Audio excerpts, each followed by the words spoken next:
So he is in his house, like reading, and as he bends his head down, some satellite NKVD agent has managed to get in, puts an ice pick into his head.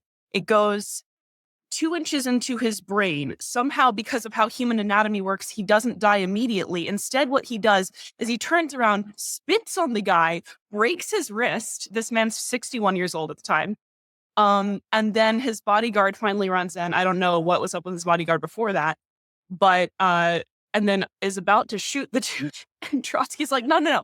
He should be made to answer questions. I'm like, sir, what questions? What is not clear here? Who sent you? Why? Are you now? Have you ever been a member of the Communist Party? What questions do you want to know? So yeah, and he died about a day later. Okay, a day. Yeah, a day. I feel like that's a pretty long time to live after getting stabbed in the head from an ice pick. Like he's got an ice pick in his head while he's breaking a dude's wrist. Yeah. And this is an NKVD agent too. So this is like old man versus NKVD agent. Old man has ice pick 2 inches into his brain, still manages to spit on him and break his wrist. Okay. So he was a he was a badass. He was a badass. Yeah. Not as much of a badass as Nestor Masno, who I mentioned on the last podcast. And honestly, Nestor Masno, the levels of cope that Masno was able to draw out of Trotsky, because he's an anarchist, Masno was. Just the amount of cope that you got from Trotsky over constantly taking L's to Masno is a beautiful thing in history. What are important lessons to learn from these stories? So lessons from Trotsky's life in general, I can distill it. So what were the mistakes that he made, right? So first of all, fight your own battles. When the guy stopped doing his own fighting and started calling orders, giving orders from his freaking carriage, then things started to take a turn. So fight your own battles. Call out the bastards and don't hold back. He started kind of demurring rather, when it came to criticizing other members of the party. Even when he had like Lenin's permission to do it. Take positions of authority. He turned down a position of authority that might have kept him from being, from being blacklisted in the party. Keep your friends from defecting and your enemies from aligning is a big one, which he also did not do. So those I think were the major ones. Do you think in his life? Do you think Trump has learned all these lessons? No, I don't, because I don't think Trump knows anything about Trotsky. Okay.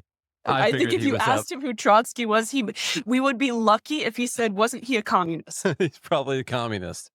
That's what it was. And we don't like communists. He's a communist, just like communist Kamala. Just like her. Yeah. By the way, I already hit record. I thought it'd be nice if we Did you really? Yeah, I already hit record. I mean, it's good to get some of this random knowledge in there. When did we start recording? Before or after the ice pick? I think it was after the.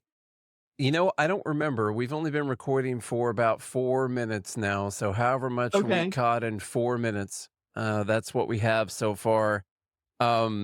It's fine. It's good to talk about some random stuff with, by the way, our favorite co-host, Amanda Griffiths. I'm literally starting right now. It's fine. That's how laid back we're going to be here on this Sunday afternoon, where we've had vacation for the last week, and we're just chilling, talking about Trotsky and some other name. I can't remember what the other name was. Mr. Masno. Yes. Yeah. It's very easy to say. How could I forget?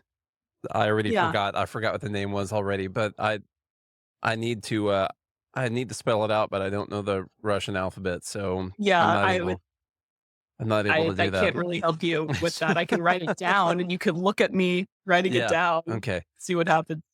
So the most important thing about you that we learned last time is that you post on Twitter and X. So we learned that. That's your number one job. Number two, you're trying to realign all of your leftist libertarian friends in the party. And so we can bring the Libertarian Party together, of course. So you Mhm. speaking for the left Libertarians, of course, How does this they happen? have decided that you would be their leader, and so Uh-huh. you're going to bring them back and try and get the right Libertarians, who I'll be representing, Oh, good. to accept that. I've self-appointed that title for myself today. Um, okay, what else? What else did I miss? You do other things too. I do other You're a things. PhD student. I am. Are you still? How I'm long? I mean, I feel like is that like a 10-year program or like how long are you a PhD student? What's going on there? I haven't been in the PhD program a PhD program for very long. I transferred to follow my advisor. I keep trying to like find ways out because I know academia is not going to take me, you guys. I know that. So I keep trying to find outs, but I am a PhD student currently. And I think I'm in my third year. I think that's how it works. You Okay. kind of lose track of time And so after a while. when you become a doctor, what will you be a doctor of? A doctor of evil. A doctor of evil. Um, Okay. yes, That's doctor good. of Machiavellianism. No, it'll be a PhD in political science, political theory, international relations. As a doctor, will you be looking to run HHS afterwards, or is that one of your main jobs you want to do? No, I would like to run the Department of Labor actually, Really? and and uh and torch it. That would be really fun for me. You would I'd like either to torch it run or there would be massive regulatory realignment. you would like to run your secret destroying the unions from within plan from the Yes. Department of Labor, which we'll talk about because we're going to talk about a few of the appointments, I guess, that Trump has made. He made a pretty big one yesterday or day before, something like that. I have done almost nothing related to politics over this break, just so everyone I knows, which is nice. see, I've been writing, I've been posting, and you've been Really. doing nothing. You've been eating turkey, I presume. So much freaking turkey, Yeah. and, I love turkey so much, it's the only time I'm gonna eat it until the next holiday where they force you to eat turkey, and, it's one of my favorite things during the holidays, and yeah, that's pretty much what I did. It was nice. I mean, I barely posted on X the whole time, like, hardly at all. I retweeted it gosh dang it, can we just You Twitter, just say X, retweeted, tweets? just it doesn't I know. don't give Elon any time with the X things. I Retweeted say Twixters. a couple things, and I think Magoo in the group had the best strategy on this. Keep calling it Twitter until people have no idea what you're talking about when you say Twitter. Yeah. And right now, Yeah. everyone knows what I'm talking about, so it's fine. So yeah, I didn't do anything, but there's been some appointments. Which one would you want to talk about Oof. first? We've got the newest one is Kash Mhm. Patel. Oh my god, I saw this hilarious tweet going around last night that said, um, oh, it was a fake post from Trump, I think. I hope it wasn't fake, but I assume it was fake. It said, "I have an immunity and I need cash now." And, and so I'm sure everyone knows what song that whatever commercial that is. JG Wentworth. That's who it is. Yeah. Everyone Even knows who I JG don't have Wentworth is. TV and I know the commercial. That's how pervasive it is. It was hilarious. I wish it was real, but I doubt it is. Um, what do you think about that pick? I'm actually kind of enthused about this one. I've been sort of lukewarm about a few of them, and this one, I'm like, okay, maybe he means some kind of business here. I don't know. Yeah. I think I've seen actually a couple people do it think different things about this pick. There is some concern about his respect for civil liberties. There is some concern about his enthusiasm for prosecuting journalists. But this talk thus far, I think most of the excitement comes from people who want to see major systemic change. And Cash has a record of mostly doing whatever the person above him says. He is obedient, which is a very, very good thing if you're a bureaucrat and want to remain a bureaucrat. So it's going to come down to what Trump wants to do. If he wants to change something about agencies, then he is going to give those orders. But if he's really content to allow the status quo to keep coming along, or if he gets enough people in his ear telling him that it's best to allow the status quo to keep coming along. I don't see Kash doing anything on his own, and I actually don't see Kash being that assertive in promoting a different way forward. That said, yes, he's more skeptical of the state than a lot of people in Trump's cabinet. So time will tell. Yeah. I mean, I saw an interview where he was wearing a "Don't Tread on Me" shirt, so I mean, he gets my vote for that. I mean, what kind of FBI director is wearing a freaking Gadsden flag, you know? Let me, since you sort of mentioned it, but you didn't use the word. The right word is Trump loyalist. Hmm. That's the word you're looking for, and that is the talking point that has gone out with many of these people. And I don't know if you saw my tweet about this. I was gonna rant about it tomorrow. I'll go ahead and get some of my thoughts out right now. I'm This Trump loyalist thing, or loyalist Kash Patel, or loyalist whoever it is that he's nominated, is really annoying to me. Um, because I don't it's a weird term, because I can't pick out a lot of Democrats that are in the administration, or people that are in the cabinet, that aren't just automatically loyal to whatever that Democrat establishment or the Democratic machine wants to do, you know? And Right. and so it's a weird thing to call him out as a loyalist. I'm not saying you're doing that, but literally I just keep seeing news article after news article, loyalist Kash Patel. I'm like, who who doesn't pick loyalists, like people that are going to people who align with their vision for the world? Who doesn't pick those people, you know? And you're saying, like, I don't know if he's going to go out on his own and do his own separate thing. Well, who does? When you're looking at the other side of the equation, they all have like the same world vision, you know, that same Yeah. machine state bureaucratic mindset. And so, Yeah. aren't they all loyalists? Yeah, so I guess more what I would say in terms of going out on his own, it would be a question of, is he going to try and persuade Trump to concede to some proclivities or sentiments that Trump already has, right? In favor of dismantling or reforming the department, or rather the bureau. Um for loyalism, I agree with you. Yeah, it's very, very difficult to think of anyone who picks people who could not be described as a loyalist, for better or for worse. Um, when you're staffing your cabinet, the whole team of rivals thing, I don't think that's happened in ages. Hmm.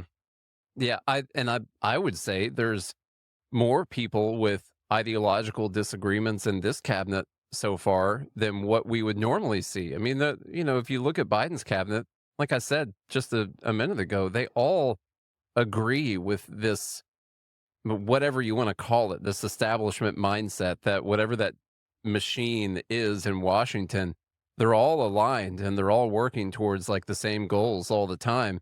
This one, when you throw in people like Tulsi and RFK and Kash and some of these other folks that have been named, like there are some, it, they're going to be, I imagine Trump in the middle, and they're all just going to be pulling from strings in opposite directions with Trump.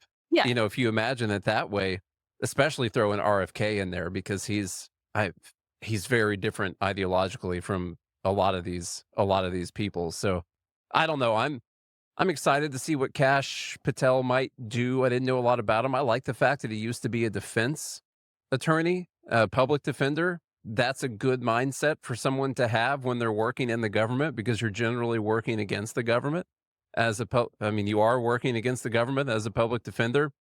And I've heard him mention in previous interviews about everyone having the same constitutional rights and being innocent until proven guilty, and needing, uh, talking about the two-tier justice system and all that kind of stuff. And we might be up for some actual changes coming up here. I don't know. The stuff might change. Although, if you're working for as a public defender, you're still technically working for the government. Yeah, yeah, Yeah. you are. You Um, are. But you have to be one extremely skeptical of the government to be a public defender, in my opinion. Like, you're working for them, but you're also working against them as your purpose. And so I Yeah. think I think that's pretty cool. I've always People who have that mindset generally, align with him on a lot of stuff. Yeah, no, and I agree. One thing I would want to, and I haven't necessarily seen you doing it as much, but this idea that Trump is somehow, oh, maybe you would disagree with me. Trump is still establishment. He's a different kind of establishment than we've been used to these past 4 years. He is still very enmeshed and entwined in bureaucratic systems that serve him and his constituencies. Any politician is. This narrative that Trump is coming in from outside the establishment as a Millet type figure, I don't see it. It just looks to me like Trump is using the establishment to continue to forward establishment mechanisms of promoting the policies that he likes, which are often counter to those of the previous administration. Still establishment. Yeah, I agree. Like Millet has a libertarian slash anarchist view of the state, like the nature of the state. Trump does not have Mhm. that. We might get some of the establishment or some of whatever you want to call it taken apart or really just changed. It'll probably end up looking very different from it does than it does right now. But I don't see him actually dismantling anything or abolishing anything. I Because I don't think he has that ideology. I think that if he can reshape it in his image, then it'll look a lot better. It'll work a lot better. But of course, as we know, you leave it there, someone else is just going to take it over later on, and we might get a couple years where we like a little bit more of what's happening, but you're going to leave that whole apparatus there, and someone else is just going to turn it back into whatever it used to be afterwards. So I don't think he Yeah. gets that part. Neither does RFK, by the way. No. Yeah, perfect example is the Department of Ed, right? Trump was saying, "Oh, I'm going to dismantle the Department of Ed," and then he comes out, and he says, "Here's my plan to reform the Department of Education. You can reform," and I think I said on the last podcast, reform or raise to the ground. You can't do both at the same time. You're Mhm. either reforming it or you're revolutionizing it. And if you're just going to reform it, you're doing the same thing. You're just doing it in ways that are to promote policies that you like. You are not even altering the mechanisms through which you're promoting policy. It's completely establishment. Yeah, it's just a different establishment, maybe. It still Yeah. can be just as dangerous. I hope all the libertarians, I know most libertarians realize this. I think we've gotten into a mindset here where we're going to like the direction that some of these things are going. So we're going to be happy about it. But it's, I'm sure most people realize it's not the actual fix that we need. We might just be buying ourselves some time potentially. Like you're in a boat and you're swapping out one guy who's just shooting holes in the boat, whatever, 30 rounds a second shooting it, and you swapped it out for someone who's going to shoot like 2 rounds. As We're you just know, as shooting on a different side of the boat, yeah, honestly. yeah, that's He's true. gonna keep shooting as many rounds in the same Yeah, boat. It's just gonna be the different side. And so you might sink faster. In yeah. fact, no, and at least you'll And, sink equally. And that's the important by thing. the way, in this It's like shooting. analogy, libertarians are just off on one side of the boat complaining about being in a boat, and that's And that's it. And I'm getting angry because I want them to be steering the ship. And they're like, Yeah. "But is that a violation of the non-aggression principle? Does the wheel really want to be steered, Amanda? Am I encroaching on it? It's not my responsibility." And this is why I get very angry and frustrated and yell. But yeah, I don't know. Our whole mindset might stop us from ever being able to be in power. I'm not sure. this is what can I rant for a Do it. second? Do it. This is the thing is I, I sound like an anarchist sometimes, not all the time, sometimes. And what stops me very often is they are too nice. And you have to be able to, I love the non-aggression principle. It's fantastic. I think there's been a tendency to interpret the non-aggression principle as don't act in defense on anything or act in minimal defense on things. And there is a tendency to neglect alliance, which is part of the non-aggression principle. You can defend other people's property by compact, that sort of thing. And what I see is a reluctance to to sort of I'm not talking about initiating aggression, but responding to potential aggression in a way that makes clear that we can indeed respond to potential aggression. It's very difficult to predicate a political philosophy on inaction. So Mhm. this is what kind of gets me. There's a reading of the non-aggression principle with which I don't identify and one with which I do. And so it's difficult for me when I hear people talking about the non-aggression principle. I'm like, guys, this is what how are you interpreting this? How are you reading this?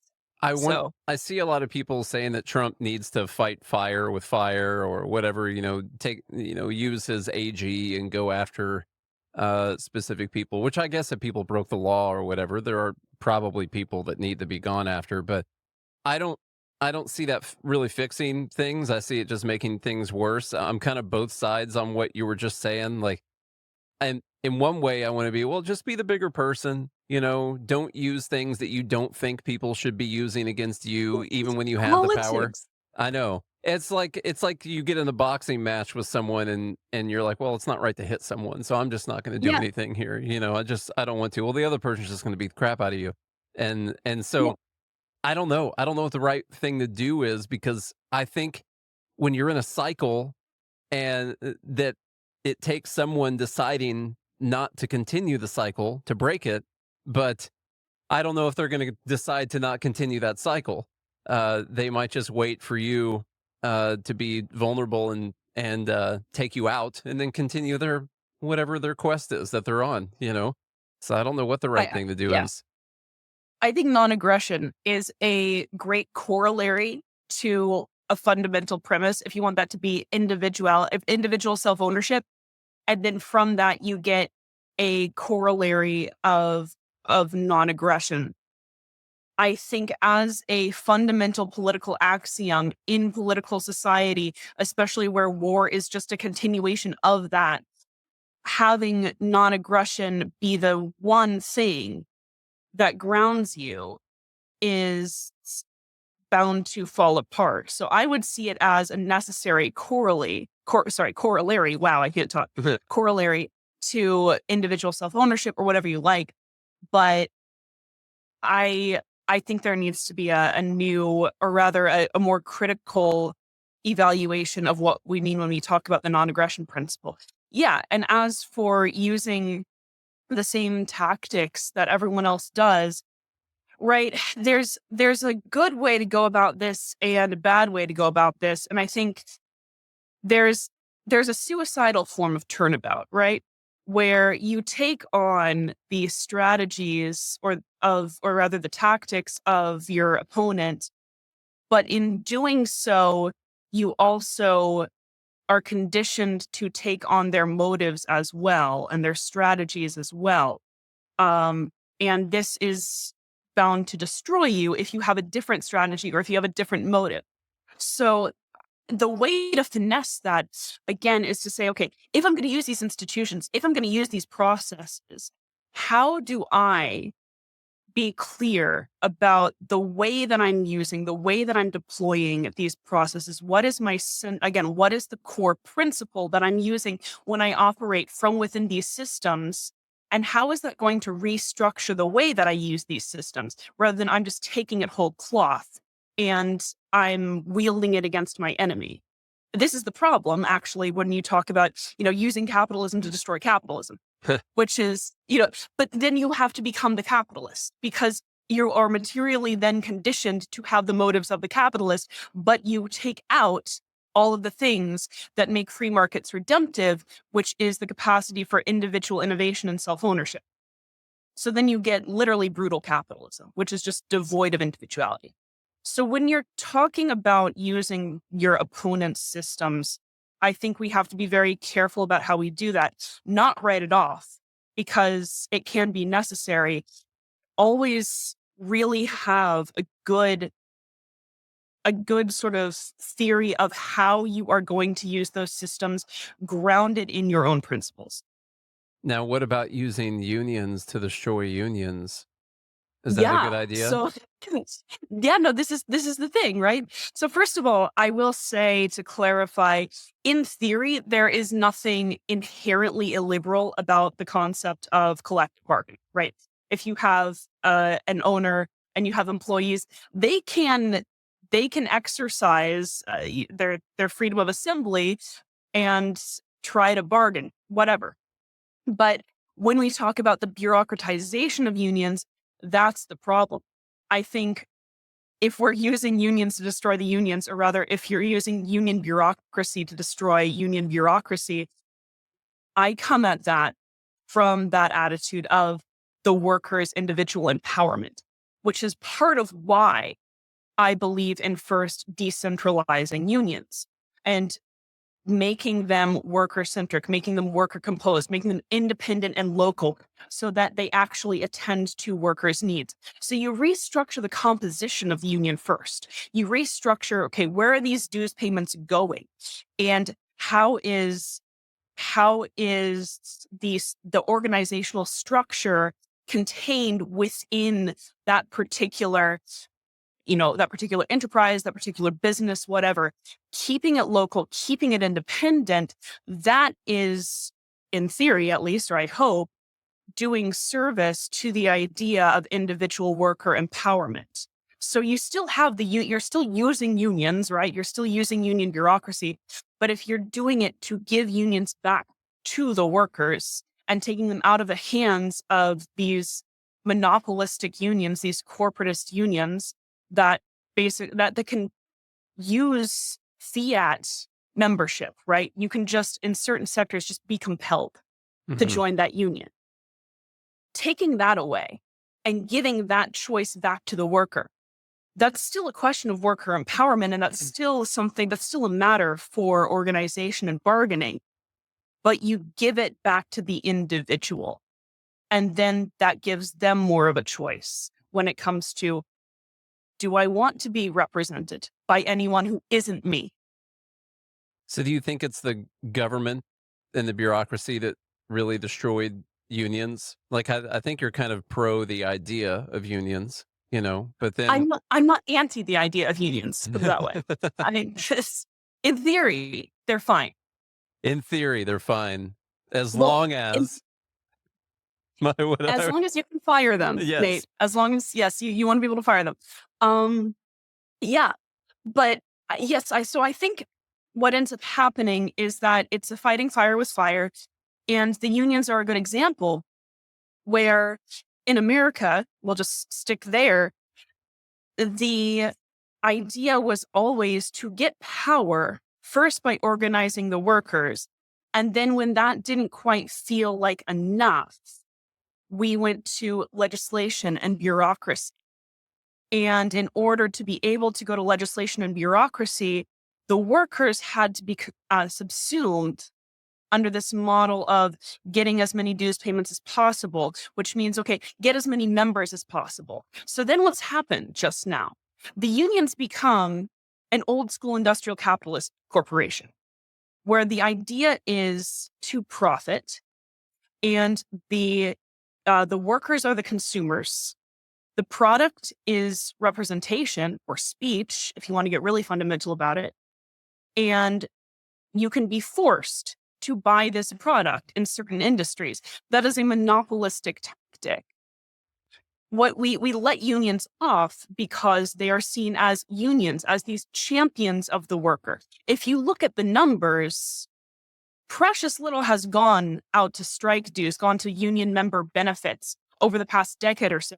Unions have had surpluses. The top unions have had surpluses. What they have done with those surpluses is what you would expect if you were if you were an anti-capitalist who were talking about corporations and what they do with their money. What do they do? Well, they give it to their CEOs, they give it to their executives, and they cut lower level staff. That is exactly what the unions did. That's exactly what they did. And so then you keep siphoning money, and unions, by their own admission, are more focused on what they call union density, which is just getting more and more and more members. Just like anyone saying, okay, I want more and more and more customers. The problem is with the union, they have special bureaucratic privileges that we would rightly rail against if we saw any corporation getting those privileges, and sometimes they do, and we're upset about it.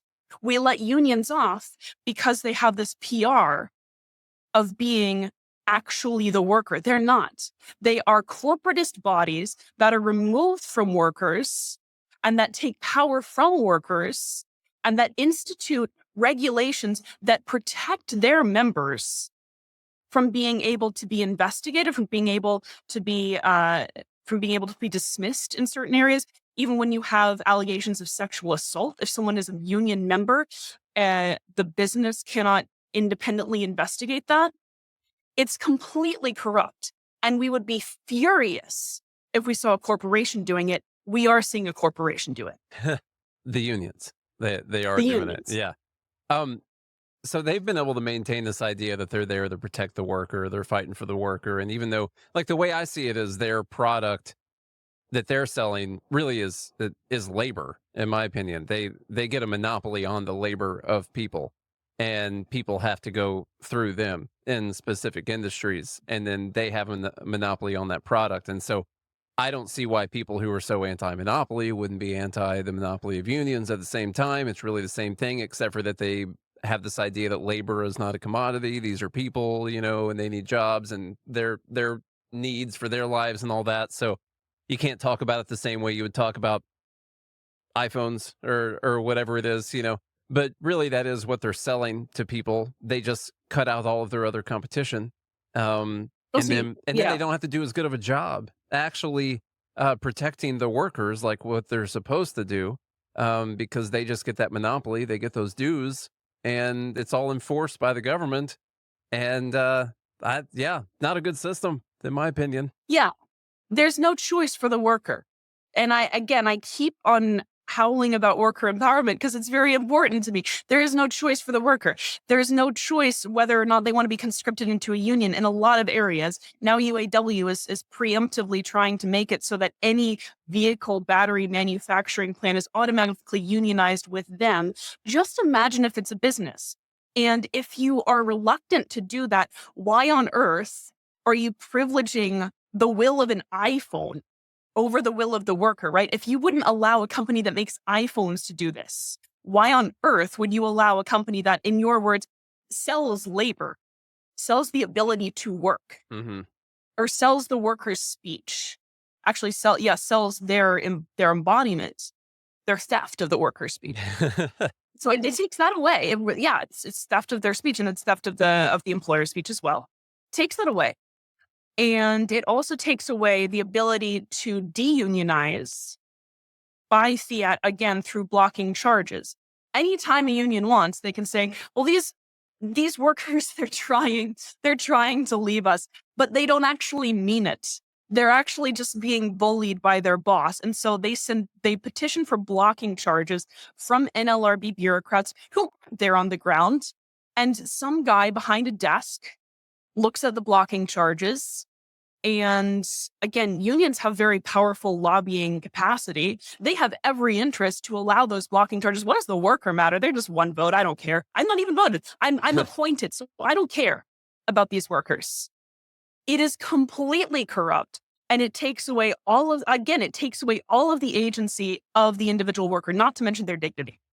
I want to tell everyone who's listening right now the reason we're talking about unions at the moment, which we didn't mention, is one of Trump's other picks to be to run the Department of Labor, which is Lori Chavez DeRemer, I believe.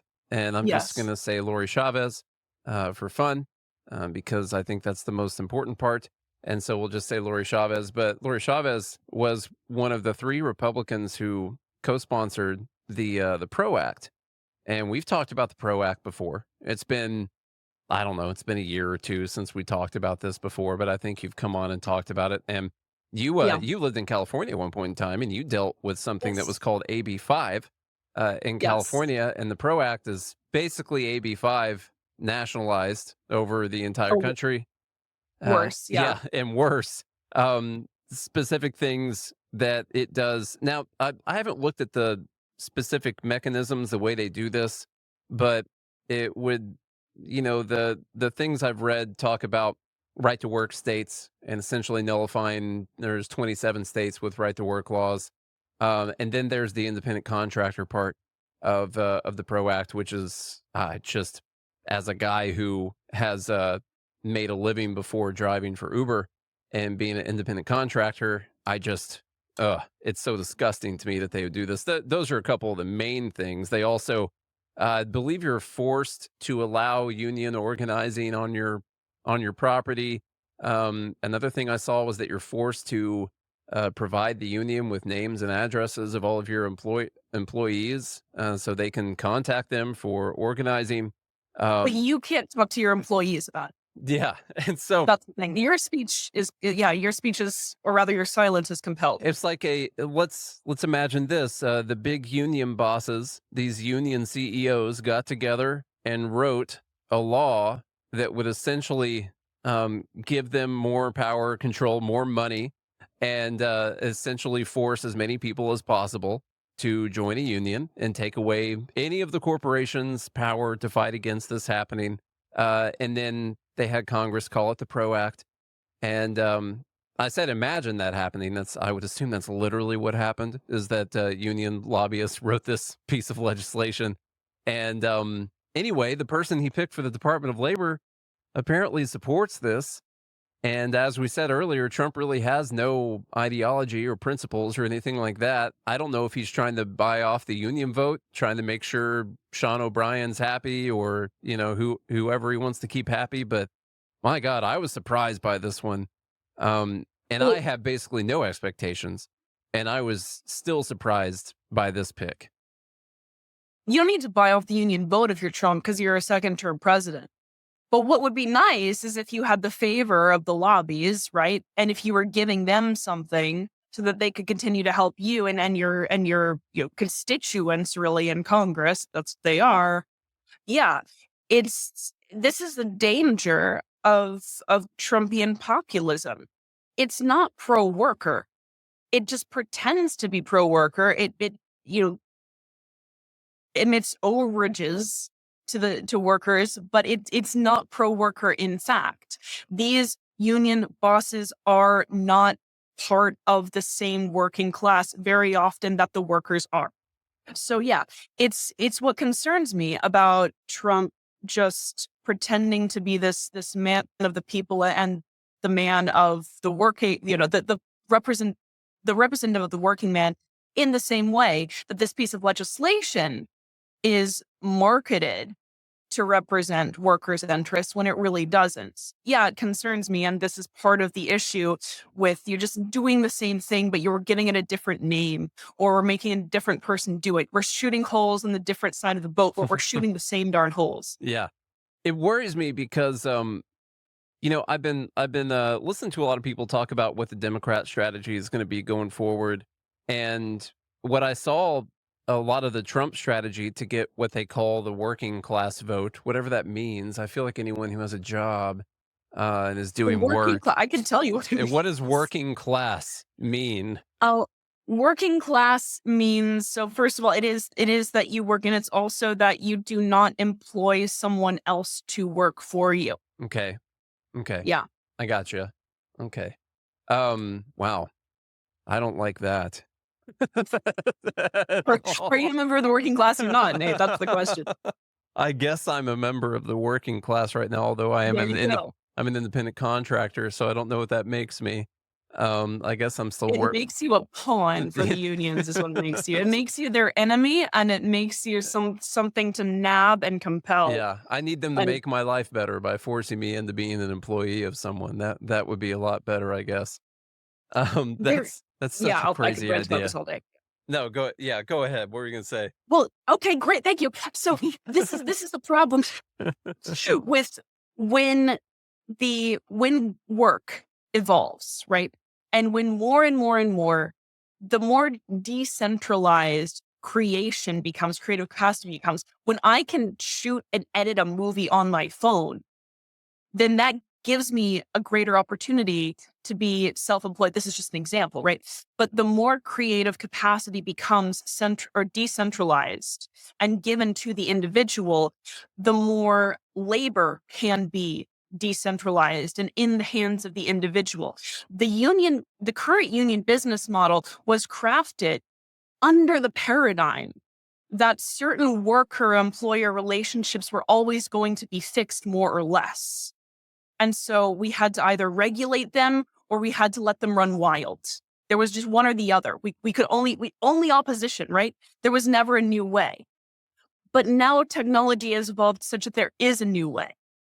And this is a major threat. This is a mortal threat to the union business model that relies on, first of all, the 9 to 5, relies on it's classic traditional employer-employee relationships, very reactionary, if I might say so. And it relies on this narrative of worker disempowerment. Well, now that's being upset in a huge way by the gig economy. The only thing that unions can do is force the self-employed to become employed by somebody else. You cannot be your own boss, because if you are out of the reach of the union, and then the union loses money. That's all of this is. This is like an old corporation. This is like a buggy manufacturer trying to keep cars from coming onto the scene. This is like someone who manufactures scythes, trying to prevent modern contemporary farming. It's immoral in terms of, economic and developmental and human progress. And again, this is the problem with models that are completely stagnant and rely on upsetting antiquated paradigms that less and less exist. Where they do exist, we should be working to correct, abuse and exploitation. The unions are just another instantiation of abuse and exploitation as they exist in their current corporatist form. Well, what I hear when you're describing that is that if the goal of the union was really to protect the worker and have whatever outcome it was that was best for people that were earning money, just say earning money to make a living, and they decide they want to be independent contractors or they want to drive for Uber or whatever, like what why should the union care if their goal is for people to do what's best for them and make the money that they can? And that it sort of tells you that that's not what they care about. They care that people made it outside of their pool of resources to charge union dues to, and to have more power so they can sell that labor. And so they want to force people back into it, even if they voluntarily decided that there is a better way for them to live their lives. And why would you want to go and grab those people back and bring them back into that employer-employee relationship? When if we want to do that, like I could go get a job somewhere, that's fine, but I don't want to. And so And that's not what they're doing. They're trying to protect their business is what they're doing. this is precisely what we were talking about earlier with suicidal turnabout. So this is, if we take the image of the capitalist boogeyman for a second, as this evil corporate owner capitalist, right? And we say, okay, well, the union has to behave like the capitalist in order to beat or defeat exploitation of the worker. They have to get inside these capitalist systems. What do they become? They become the exploiter. They become the person who says, no, you can't leave. You cannot leave this job. You can't try, and you know about these kinds of situations. You can't try and chart a new path for yourself. You can't try and deviate from the career ladder that we have set for you in our great, wonderful bureaucratic benevolence. You can't do that. So this is how business models die, is when they refuse to evolve. And unions, unless they fundamentally restructure what they're about, will die. Now, how they don't die is if they become decentralized and actually begin serving the worker by being composed of actual workers who are there on the ground, who know what the situation is, and who want to bargain for themselves. What I hear, well, when you're talking about that, you know, all of this works when you have a population who has been taught or has learned to hate people who make a lot of money off of making products. Like there's when those people are seen as the enemy. And you could say the unions make a lot of money, but hey, they're doing something good. They're trying to help the workers fight against these major corporations, and they make way too much money and they're exploiting people. And even though they've become the capitalists, they've become the greedy capitalists, they are trying to take down the real enemy, which are these super rich 0.1 percenters. And as long as people have that, like that basic ideology that they operate from in their heads, then I think the unions continue to get away with a lot of this stuff because they see the major enemy as being the capitalists still, the people that the Mhm. unions are working against. And that's why, I mean, that's been one of our major things that we've tried to fix when we talk when we're talking about economics and we're talking about the rich. And I don't know how you fix that. I mean, that's something that goes back as far as you can possibly go back throughout history. That's just something that seems to be inherent in human beings and the way that they think about people who have more than they do. And I'm not really sure how. I don't know if you can talk someone into thinking like a libertarian when it comes to these things. Is Well, what do you think? you don't. And if you read my latest Twitter theses, Nate, no, but Tweetafesto, you that's what it's called. my Yeah. tweetafestos, my tweet theses, whatever. Um, when you don't talk people into believing things. You get them to believe things through material action because oftentimes, I mean, almost all the time, belief follows behavior. It's not the other way around. Most people, yes, they have coherent issue positions on given issues, but they don't have this grounding, like deep, well thought out political theory. And I believe this and this concept relates to this concept. So therefore, they rationalize from the top down. Now, this isn't because they're stupid, it's because they have lives. And the things that they care about most are the issues that affect their daily lives, that have this salience in their daily lives. So, what that does then is if you're trying to develop like a more individualized, individualistic model of collective action, then what you do is you're able to go to people not on the basis of ideology, but on the basis of what's affecting you in your daily life. What matters to you? Where is that hurting? And how can that be improved? So it's a more individualized model. When that happens, what you do is you then give someone a stake, a material stake in improvement, in improving their situation through enlisting them in action, right? Any kind of, if you want to talk about canvassing, if you want to talk about demonstrating, if you want to talk about making phone calls, whatever, something that is in line with their own talents and skills, then you get them invested in a particular outcome. When that happens, and when you have people invested in a particular outcome using their unique talents to affect a change that is going to bear profoundly on their unique situation, then that's what prompts this change. And this is again why I continue to insist that, like LP, for example, Libertarian Party, cannot just be about candidates. It has to be about causes, because this is actually how you get systemic change. You don't get it from the systems. The systems are the deputies of the change. They're not actually the agents of the change, because the systems have every interest in preserving the status quo. The people have every interest in evolving, because that's what human beings literally do. Institutions, they are designed not to evolve. Human beings are. So you go to people, you recruit them on the basis of individual issues that have individual salience in their daily lives. You help work with them in recognizing why it matters. And then you give them this material stake through action.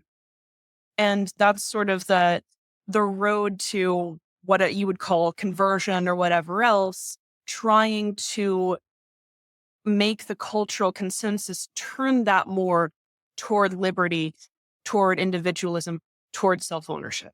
I wonder if, as a libertarian, let's say I had $20 that I could donate to a cause or to an organization, would it be better for me to give that to the LP or to You Are the Power? To me personally, To actually. you, and then You you me, just will yeah, change. as I Yeah. promise I'll take very good care of your money. No, I mean, right now, you have greater trust, right, in You Are the Power because I've seen, or we've both seen the kind of work that they do in terms of collective action. And this is an amazing model that they have.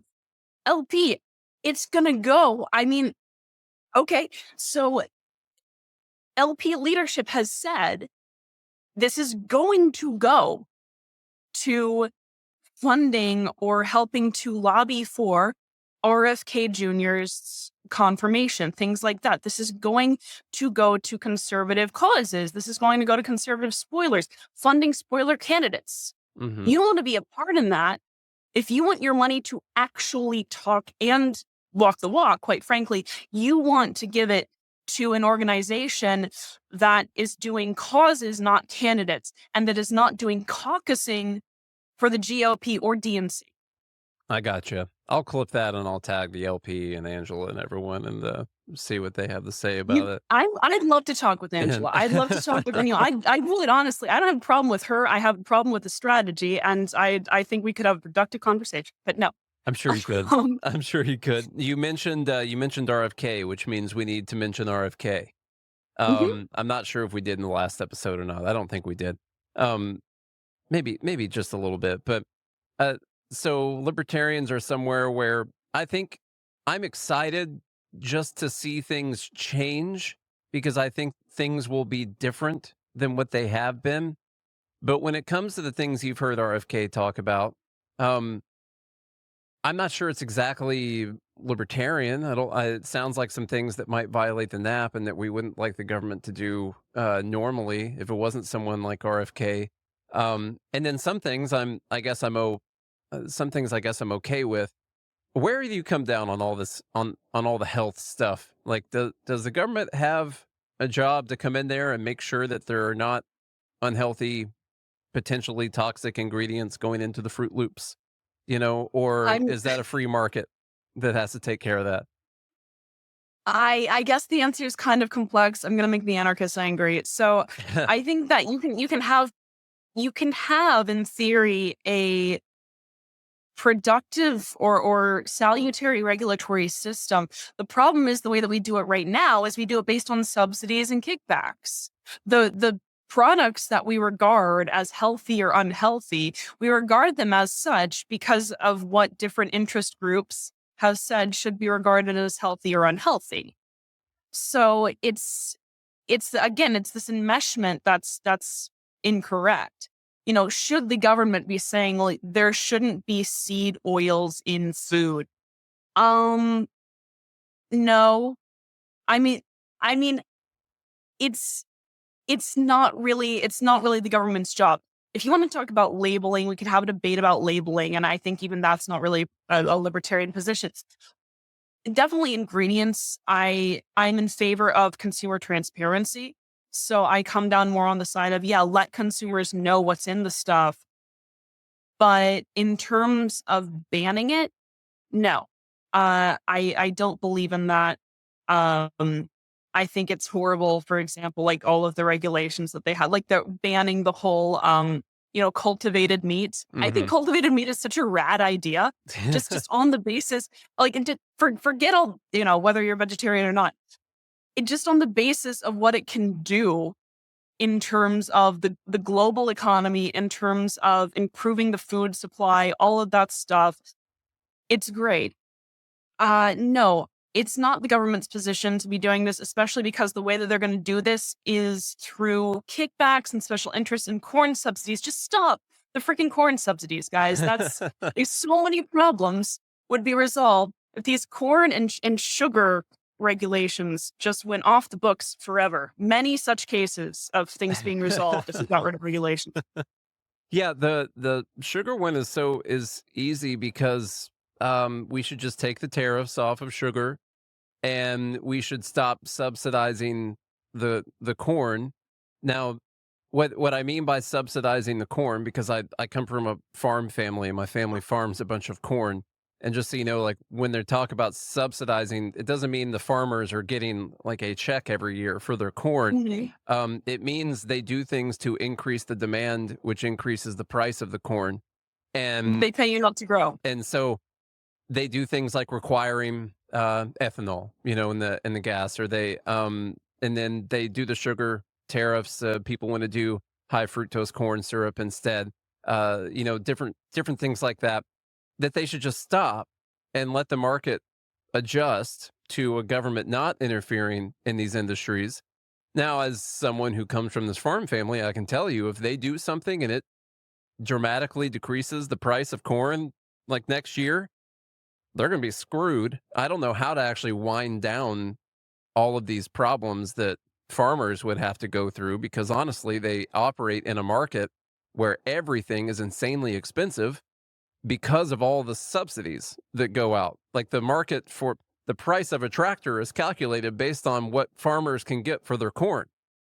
And so if the price of the corn goes down a bunch, well, then they can't afford to buy any equipment, because those are all based on, and by the way, they subsidize the loans for the farm equipment at the same time, which means people are paying 0% for things where they maybe should be paying a few percent, which would lead to the price decreasing for those items. The entire market is so overly subsidized one way or another that everything is insanely expensive. And it takes whatever that current price is to be able to continue living as a farmer. And so I know kind of firsthand or secondhand, I guess, whatever, that it's once you get these industries that have just been ratcheted up and up and up with subsidies, it's very complicated to talk about how you would wind that down without screwing a bunch of people over immediately. It'd be like pulling out Social Security tomorrow from people. I don't think you'd want to do that. So I don't know. It's tough. How much cheaper would the farm equipment be if we got rid of tariffs on various manufacturing equipment? Well, I think the tariffs are a pretty big one. I don't know what the actual tariffs are on the equipment. I wouldn't be able to answer that one. You probably could expect something like a 10-20% decline, I bet, in the price if you were to get rid of all of the tariffs. And then, like I said, the other part is they subsidize farm loans for people. And so you can go and get a $500,000 loan to buy a combine at 0% finance for a long time. Whereas normally a bank would probably not want to do that for you. And what that does is it leads to the price going up on the item. We know that. We talk about, well, if they subsidize home loans, and like what RFK wanted to do and wanted to fix mortgages at 3%, well, they're just going to raise the price of the houses because people can afford to mortgage more for their house. And that's what's happened in the farm industry over a long time. That has happened. And so they're probably paying double at least for all of their equipment based on the things that the government has done to try and help farmers, which is, I mean, really, I would say it's at least double that farmers pay. And so if you just pull out one, like, oh, stop the corn subsidies, they won't be able to afford anything anymore because the government's also pumped up the prices of every other thing that the farmer has to buy to stay in business.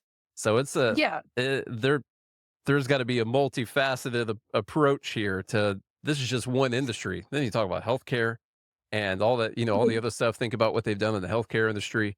It takes time to get this back down to a free market. I don't know how to do it really. I'm glad it's not You my just, job. yeah. You just one of two ways. You either do it incrementally, like, okay, we're going to walk back these subsidies, right? Or you said, we're not going to do subsidies across the board. We're taking down tariffs across the board. See, this is the Amanda method, but we're dismantling it all. And it's one of two ways, right? It doesn't come without some loss. I mean, this is kind of like the union thing, right? The union's business model is dying, and they need to change their business model because actually the situation of the individual worker is on net improved vastly. So when we talk about farming and subsidies, you have a similar scenario where there's capacity for evolution here. There's capacity for, yes, lowering food prices, increasing the food supply, all of that. But it's not as though things just grind to a halt when something changes. Like everything is connected. Mhm. So there, it's not without, it won't come without the need to evolve and to change.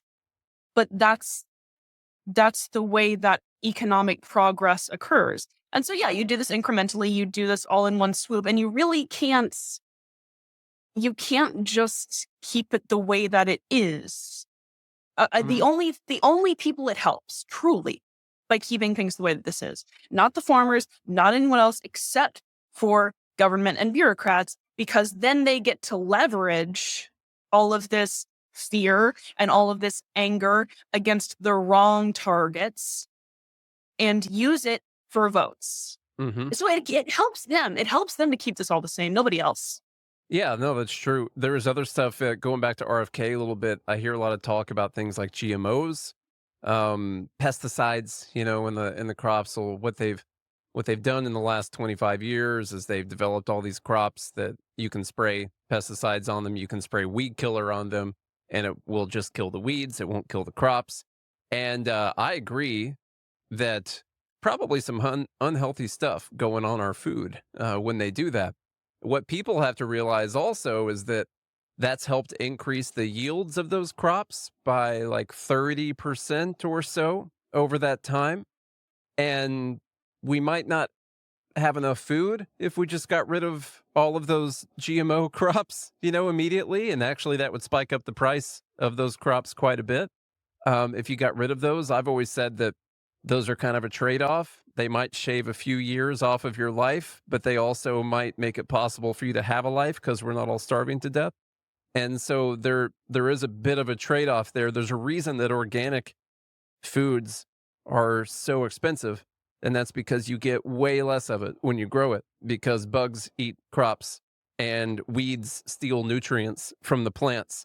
And so you get way less of it when you grow it. And so the price is much higher. That's it's not because they hate people eating healthy. This is one of those things that I hear people like, "Oh, they just charge you extra for organic stuff because it's organic and they just want to make it harder for you to get this cleaner, healthier food." I'm like, "No. No, they get like half as much of that food when they grow it. And so it's twice as expensive." And that's I wouldn't support a law or an order or whatever it is that one of those departments would want to do to get rid of those things because um, I think that would probably double the cost of like all of our food. So, Well, and the farmers be happy. That's the important thing. I'm joking, but I can't tell if I they'd mean, be like, happy or not because they get way less yield, but they would get higher prices. It might be less work because you wouldn't spend a lot of time spraying all this stuff on all of your crops, I guess. Um, mhm. so that that would also, I don't know. It could just end up being a wash for the farmers. Yeah, We'll that's see. the thing is Yeah. it's less labor, but you get less product. So Yeah. Anyway, okay, let's go back to the box of cereal because that's the biggest thing. Fruit Loops. Okay, stick on the Fruit sorry. Loops. Sorry about the farmer tangent. Um, It's okay. I'm not sorry. you got red 40 and you got that little red perfect little circle of Fruit Loop I and don't know, but I culturally I have an awareness of these things. it's got dyes in it. Yeah, And there's yeah. and so red 40, that's a dangerous one. They got yellow, whatever, and all these different dyes in it that they put in there. And in other countries, they just use like carrot juice or something. I don't know what they do, magical carrot beet juice to Beet to juice. to dye the food. And but over here we use these chemicals because we can. Should the government ban people from using those chemicals? Let's say there's some studies, Amanda, there are some studies out there that show a correlation between some of these food additives and let's say autism. I don't know, ADHD, behavioral problems with people, mental health problems with people. So does the government have any say so in whether or not a company can put those things in their food? Well, I think that the first thing that should happen is that people should not buy food that lead that okay, if you think that food is going to lead to autism, right? Any kind of food or whatever, then maybe don't buy it. Mhm. That's just a suggestion that I have. You can do that as a consumer. Yeah, but the alternatives are Um, way more expensive. the line not getting cereal is more expensive. No, There's the cheaper alternative, things to eat than cereal. the healthy cereal is much more expensive than the unhealthy cereal. Don't get So, cereal, man. I don't. No, I'm sorry. I'm being nasty. So, what does the government have a duty to do these things? Again, we're talking about if we live in a perfect world where everyone has perfect intentions, even then I would have a problem with these kinds of things. Or and perfect intentions and perfect knowledge. That's the other thing too, is nobody has perfect knowledge. And so when the government tries to act as though they have perfect knowledge, really imperfect and terrible things end up happening. Um, and that's the problem with this, right? That if we have corollary studies, we don't know. And it's not, no, you talk about beet juice versus red 40. I don't know. It sounds like if we were using beet juice, it would help farmers, right? they're Because we'd be using more beets. beet farmers But specifically, yeah. what's our beet output like, Nate? How are we on the beet I market hear here? we're lagging behind the rest of the world in beet output, I'm pretty sure. Um, You know why? Because we use red 40. that's what it is. Yeah. So there's a That's new why. market there that would open up for beets, I There we guess. go. Yeah, Yes. that's gonna help out Schrute Farms quite a bit. So A lot of agorists going to go to the beet farms now. Yeah. now one of my things here is that, as I was joking about earlier, there are alternatives to these foods. First off, there is healthy cereal. There are boring loops of grain that don't look like fruit. Okay, I'm telling you, the Fruit Loop thing, that's what we got to stick on. There are boring loops and there are Fruit Loops that are essentially the same thing, but one of them doesn't look really cool, that doesn't have all those dyes in it. And it's also more expensive at the same time, probably because they um, picked, organic crops that cost twice as much to produce. The thing is, people want the cheaper option. They don't want the more expensive option. If they wanted the more expensive one, they could buy it right now. It exists. These products are on the market. If this is something that people care about, they don't do it because it costs more and they want it to be cheaper. But what some people think is if you got rid of the cheap Fruit Loops, that all of a sudden the prices would have to go down on all of the currently more expensive options. I have literally had people give me this argument when I posted about this, in regards to RFK getting nominated. And they say, oh, well, the price is going to go down on these things. No, actually, the price might go up because they don't have a cheaper option as competition anymore. Mhm. So the actual push in the market would be for it to be more expensive once that is your only option. And but some people say, well, it's worth it to pay more for healthier food. The healthier food exists right now. It currently exists. You can go get it if you want to. Um, I think a really big thing the government could do, maybe a job for the government, is to make sure that the government is not just paying a bunch of corporate aligned companies to do studies on these food additives that say that they're fine and say that there's nothing wrong with them. We really don't know the answer to all of these questions. Um, what I think what happens is they pick and choose who's going to do the study, and they pick and choose what study ends up coming out that they want to go with if it aligns with all of their interests. And maybe that's something that RFK could actually have a place in helping us, is making sure that we are getting unbiased studies on all of these foods. Now, coming from RFK, would they be unbiased or would they be biased? I don't know. But what do you think as far as the studies are concerned and the government's job in that? I think you have a good idea there. You can prove anything with a study. And then the great thing about that is if you're the scientist is you prove it and then if your conclusion is called evidence based Mhm. and everyone just like a drone says, oh, it's evidence-based, it must be good. Evidence-based means you had enough funding to do a study that selected people on certain variables that allowed you to get the results that you wanted. That's what evidence-based means. And it's not scientific. It is not a scientific thing to be doing. So yeah, I think it would be good to try and reform the way that if we're going to fund studies at all, and there's a place for that. There's a place for funding scientific research, whatever. We need to reevaluate the way that's done, and we need to get certain interests out of that. Absolutely. Yeah.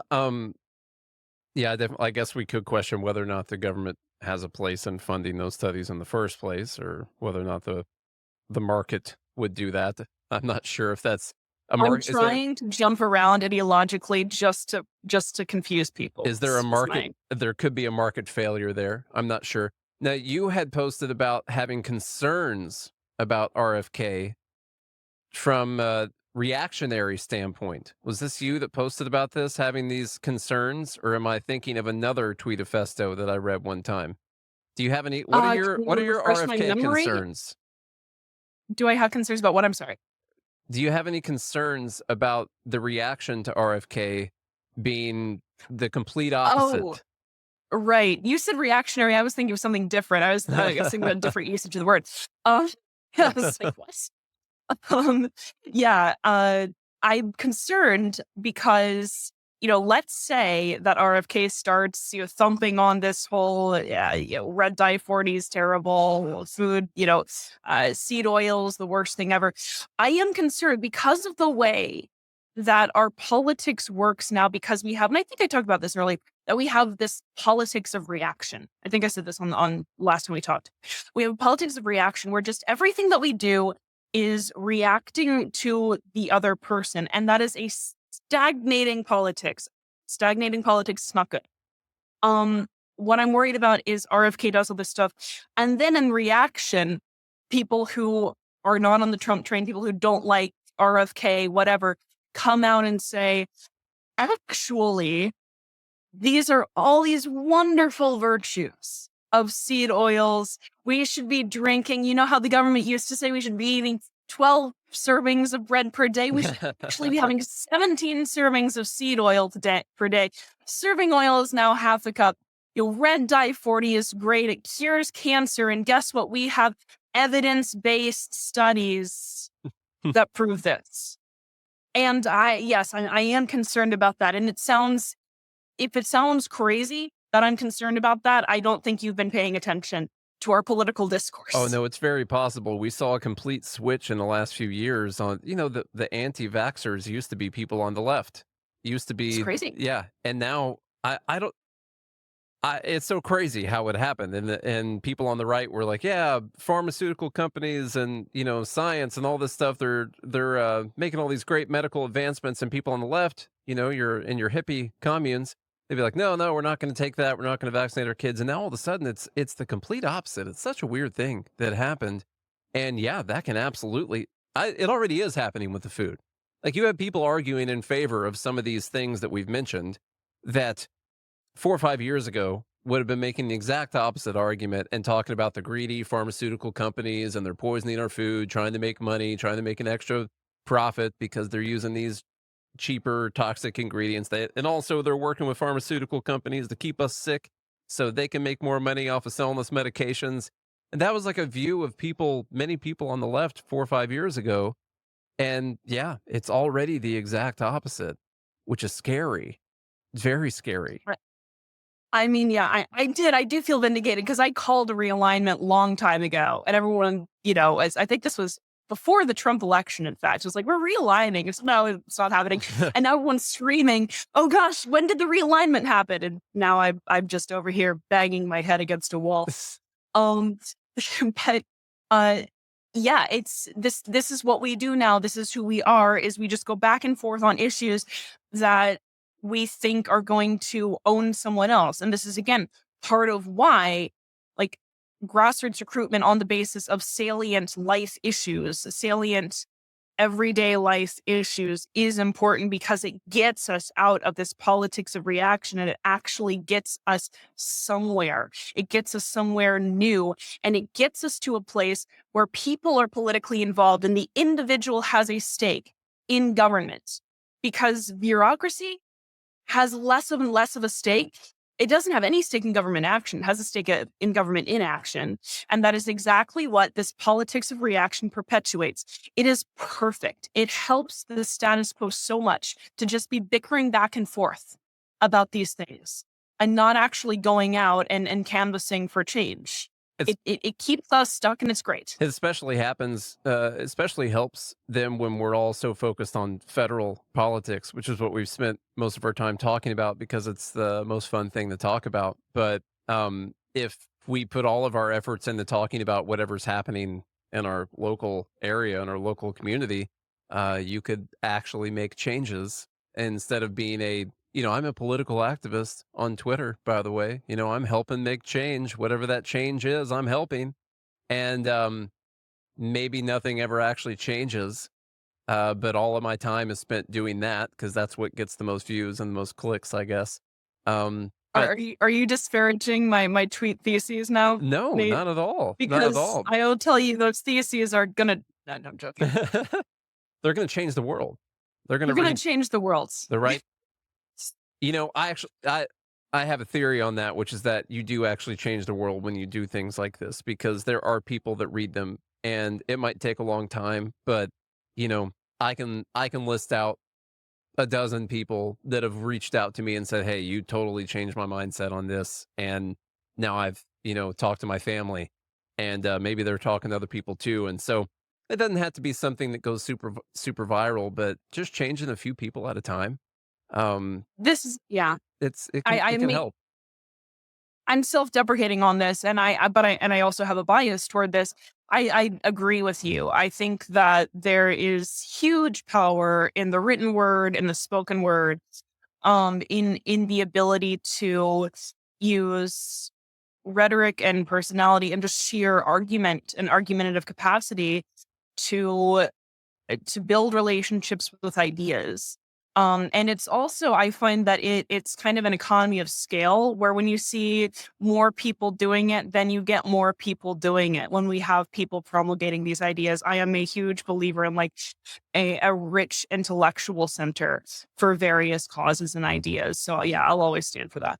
I'm also a huge believer in the idea of inception or manipulation when it comes to these ideas. I did post about that, and that I don't think trying to win big political arguments with people is super useful, but I do think if you can plant a little seed in their minds and let them come to that idea on their own, then I think that that's a very possible thing to happen, because that's what happened to me. So I'm a little bit biased, but basically, one or two videos on YouTube planted the idea in my mind that I can't trust everything the government does, and that they have other motives. And that little bit of distrust, and that maybe someone was lying to me about these things, led to me being who I am right now and talking about things every day on the show. And literally just one or two videos.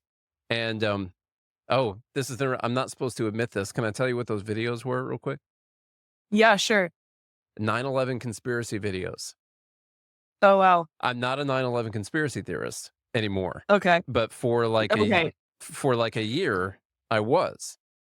And those ideas planted the idea in my head that I can't just trust everything that I see from the media and everything that I hear from the government. That's what I took away eventually. For a bit, I tried to go down that rabbit hole of, oh, this person did that, and this is what actually happened, and all that. And what I found eventually, that seed grew so much that I was like, I can't trust this person that made that documentary. Yeah. That's a bunch of BS too, They just said that, but is that true? I have no idea. I didn't do any of the so eventually you let it grow enough and you can disprove the conspiracy theory that led you down that path in the first place. That's the funny thing about the Russian propaganda stuff, is you have people who, are reacting to, people who are supporting Ukraine or whatever. And they're saying, well, this is all propaganda from the Ukrainian government. And here I can prove it. And I'm like, okay, maybe, but also there is a thing called Russian propaganda, and it is extremely real. Mm-hmm. And some of this has been proven to also be Russian propaganda. Yeah, and you make the point about how you can plant that seed, especially when you're arguing publicly. And this is the point of a debate. This is the point of a Twitter argument, like a good one or whatever, a social media argument.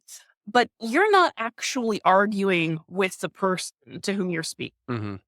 You're arguing to your audience. I don't think I'm going to change someone's mind when someone calls me out on something and then I respond. I don't think I'm going to change their mind. It's the reader that might be seeing this exchange and looking at those arguments. Yeah. Yeah, no, that's a good point for everyone to remember, is that it's Charlie's made this point before too. Like, you respond so when people read it back later on, that you're actually convincing that person, and make sure that you make a good impression on the potential person that's going to read that. That's why you don't just jump to ad hominem and like, just any of those bad debate tactics with people. Because another person might come in and actually learn something, and you might actually change their mind. And so that's the person you're talking to, not the person that you're actually responding to, because that's, how it is with debates. People just get more entrenched. And so we're going to, what else, anything else important we need to talk about? Because we're going to have to go soon. If that's, I'm sorry. Well, there are always more important things to talk about. Okay. But I'm not sure if there's one off the top of my head that I could get to. I love doing this whole thing where I have no idea what we're going to talk about and we just have a conversation. Like, this has been so freeing for me. I'd said this last time, but normally on the show, I try to be so structured and organized, and I think of a lot of things I'm going to say beforehand. And doing this sort of more conversation thing where just two people that know each other are talking, man, that's fun. It's fun. So nice. I'm happy to do this on the weekends, man, because I don't really have a weekend thing on Sundays and stuff. I think, let's see, I'm home. I think I'm home the next 2 weekends. And so Sweet. If we want to do that, yeah, we could probably talk about scheduling when we're not recording the current conversation. Yeah, but you did just randomly start recording probably in the middle of my discussion about badass ways to die. Yeah. And that's fine. Ways to be assassinated. I have no idea where it started, but I was like, I need to catch this right here. It's like a Rogan style thing. Sometimes you start the episode and they're just talking about whatever it is they were talking about sitting in the room together, So and it goes in my audio file, which is great. It's fantastic. It's gonna be great. Whatever it was that was being said at the beginning, maybe had to do with ice picks and Trotsky or whatever else it was. Wait, can I tell him just in case we didn't catch the entire story, just for people who don't know about the ice pick? Okay, so Nate didn't know that Trotsky was death by ice pick. So I was explaining to him that you put your politics to the guy aside. Okay, the man's 61. He has survived an assassination attempt before, and several other previous technically assassination attempts. He has been sentenced to death in absentia. He's in Mexico, 61. Keep that in mind. And this satellite NKVD agent comes to his house, breaks in as he's leaning down to read, puts an ice pick into his brain, 2 inches into his brain. Somehow, because of the way that the brain works, he doesn't die immediately. What he does do is he turns around, spits on the dude, breaks his wrist, and then I don't know if the recording caught this. I was saying to Nate, then finally his bodyguard shows up, back from his freaking vodka break or whatever, and he's about to shoot the guy, and Trotsky's like, no. He should be made to answer questions. At which point my reaction is, what on earth? What is not clear?